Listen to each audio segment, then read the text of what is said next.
नमस्कार दोस्तों, मैं हूं डॉक्टर विशाल वानानी, हार्ट स्पेशलिस्ट सूरत से। जब diabetes, blood pressure, cholesterol, heart disease ऐसी हमेशा चलने वाली बीमारी हो तो उसका सही तरीके से बेस्ट इलाज कैसे किया जाए। ये सब बीमारी ऐसी है जो एक बार शुरू हो फिर लगभग वो बॉडी में हमेशा के लिए रह जाती है। वो कभी कम्प्लीटली क्योर नहीं होती है। उसको हम सिर्फ ट्रीटमेंट की मदद से कंट्रोल में कर सकते हैं, काबू में रख सकते हैं, लेकिन वो हमेशा से शरीर में से जाती नहीं है। इन सब बीमारियों का इलाज हमेशा चलता है। उनकी ट्रीटमेंट दवाई या प्रोसीजर के फॉर्म में काफ़ी बार लेनी पड़ती है। तो इस बीमारियों को कंट्रोल में रखने के लिए सबसे बेस्ट इलाज क्या किया जाए। हम सब या हमारे जो भी इस बीमारी वाले फ्रेंड्स, फैमिली मेम्बर्स हैं, वो ट्रीटमेंट तो कराते हैं, लेकिन वो ट्रीटमेंट काफ़ी बार बेस्ट नहीं हो पाती है। तो इसके पीछे क्या रीज़न है, चलिए आज हम जानते हैं। जब किसी को high blood pressure, diabetes, sugar, cholesterol, heart disease ऐसी कोई भी बीमारी हो तो डॉक्टर को हम जब चेकअप के लिए जाए तब वो हमको दवाई लिख के देते हैं। वो बोलते हैं कि ये 1 महीना या 2 महीने की ट्रीटमेंट है। पहली मिस्टेक हम ये करते हैं कि हम ये समझ लेते हैं कि ये दवाई सिर्फ 1 या 2 महीने के लिए ही लेनी है और फिर 1 या 2 महीने के लिए दवाई ले लेते हैं।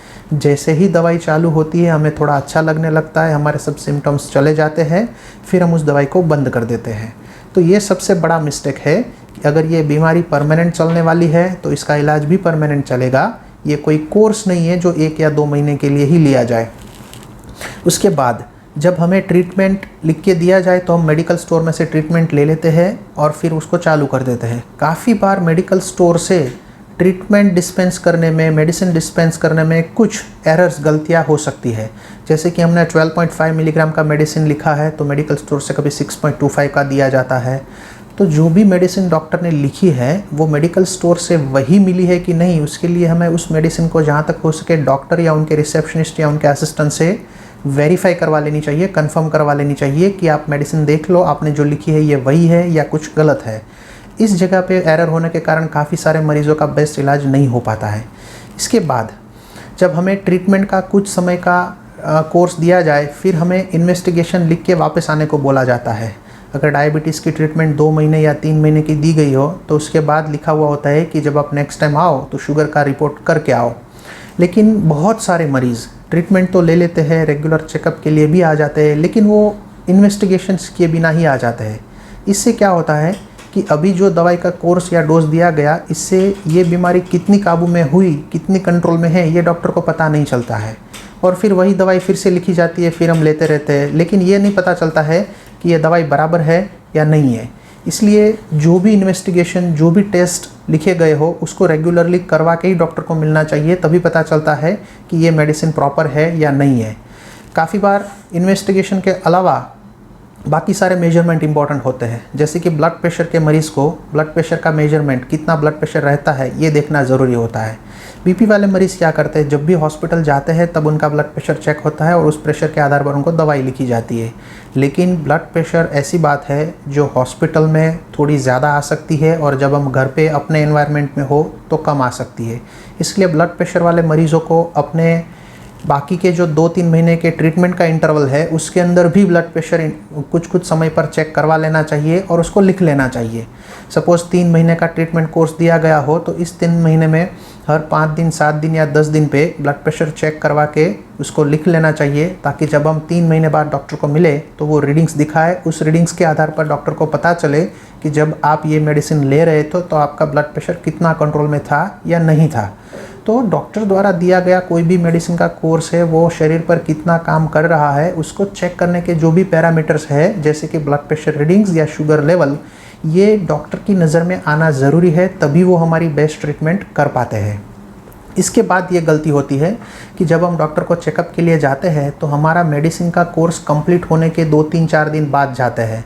सभी मरीज़ ये सोचते हैं कि सपोज़ ये सैटरडे को मेडिसिन ख़त्म हो रही है, ख़त्म हो जाए फिर मंडे या ट्यूसडे को चेकअप के लिए चले जाएंगे।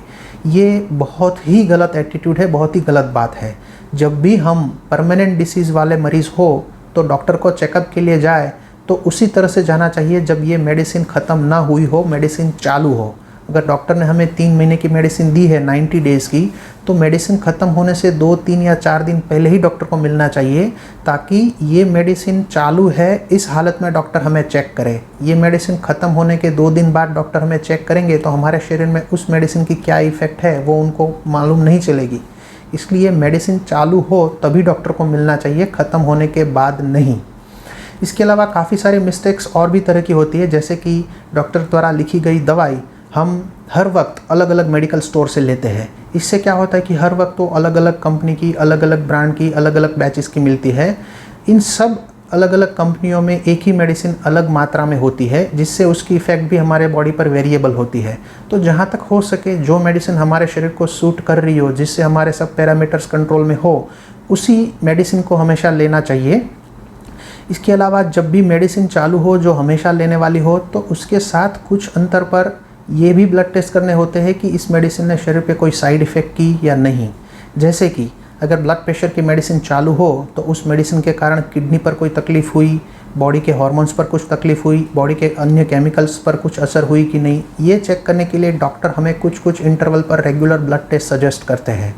वो ब्लड टेस्ट ज़रूर करने चाहिए, क्योंकि कोई भी परमानेंट लेने वाली मेडिसिन अगर हमारे शरीर में कुछ भी मात्रा में साइड इफ़ेक्ट कर रही हो, तो वो शरीर में हमें तब महसूस होती है जब वो काफ़ी आगे बढ़ जाए और किसी अंग को पूरा ख़राब कर दे। लेकिन ब्लड टेस्ट में वो काफ़ी पहले ही मालूम चल जाती है, काफ़ी पहले ही दिख जाता है कि ये मेडिसिन शरीर को ख़राब कर रही है। इसलिए परमानेंट मेडिसिन वाले सभी मरीज़ को डॉक्टर कुछ अंतर पर ब्लड टेस्ट सजेस्ट करते हैं, जिसमें ये पता चलता है कि ये मेडिसिन उनको साइड इफ़ेक्ट कर रही है या नहीं कर रही है। तो ये ब्लड टेस्ट रेगुलरली करवाने चाहिए और साइड इफ़ेक्ट से बचना चाहिए।